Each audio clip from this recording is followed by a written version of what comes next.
CAA को लेकर याचिका दाखिल। बांग्लादेशी घुसपैठियों पर याचिका में सवाल। याचिका पर झारखंड हाईकोर्ट का केंद्र सरकार से सवाल। सीएए पर सवाल उठने बंद नहीं हुए हैं। हमारे देश का हर छोटे से बड़ा स्थान सीएए से अलग अलग तरीके से प्रभावित हो सकता है। अब झारखंड के संथाल परगना को ही ले लीजिए। सीएए का प्रभाव वहां बिल्कुल अलग तरीके से पड़ने की आशंका जताई गई है।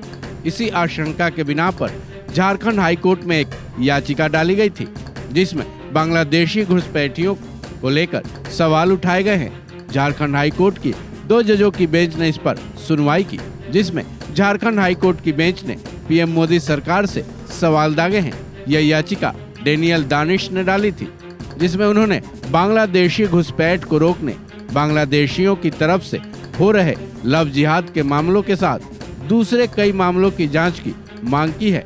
याचिका में तो यहां तक कहा गया है कि संथाल परगना के लोगों को गुमराह कर शादी विवाह किया जा रहा है।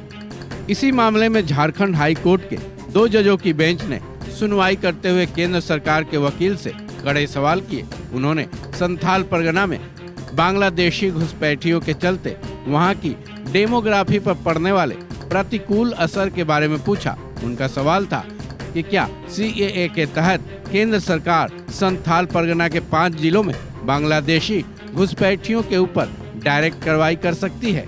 झारखंड हाई कोर्ट की बेंच ने इस मामले में केंद्र सरकार को 3 हफ्ते का वक्त दिया है, जिसके अंदर अब केंद्र सरकार को इस सवाल के बारे में अब शपथ पत्र 3 हफ्तों के भीतर दाखिल करना है। जिसके बाद झारखंड हाईकोर्ट ने इस केस की अगली सुनवाई की तारीख 2 मई को दे दी है। चलिए अब विस्तार से जानते हैं डेनियल दानिश ने अपनी याचिका में क्या क्या मेंशन किया है। याचिका के मुताबिक झारखंड के संथाल परगना में लोगों को भटकाकर शादी के संबंध बनाए जा रहे हैं। वहीं इस याचिका से पहले संथाल परगना के 5 जिलों गोड्डा, दुमका, साहिबगंज, पाकुड़ और जामताड़ा को लेकर केंद्र सरकार की तरफ से एक्शन लिए जाने की बात भी उठी थी, क्योंकि इस पूरे प्रकरण में झारखंड राज्य सरकार की भूमिका ज्यादा नहीं है। लेकिन अब यह दावा किया गया है कि सीएए लागू हो जाने के बाद वहां की स्थिति में काफी बदलाव आया है। हालांकि झारखंड हाईकोर्ट ने केंद्रीय गृह मंत्रालय से सवाल किए हैं कि वो बताएं कि आखिर झारखंड के बॉर्डर इलाके में बांग्लादेशी घुसपैठिए घुस कैसे जा रहे हैं। साथ ही ये भी पूछा जा चुका है कि सरकार इसको रोकने के लिए क्या कुछ कदम उठा रही है, जिससे इन 5 जिलों में बांग्लादेशी घुसपैठ पर पूरी तरह से रोक लगाई जा सके।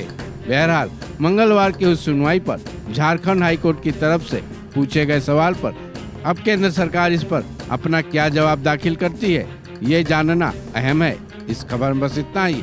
बाकी अपडेट्स के लिए जुड़े रहें वन इंडिया हिंदी के साथ।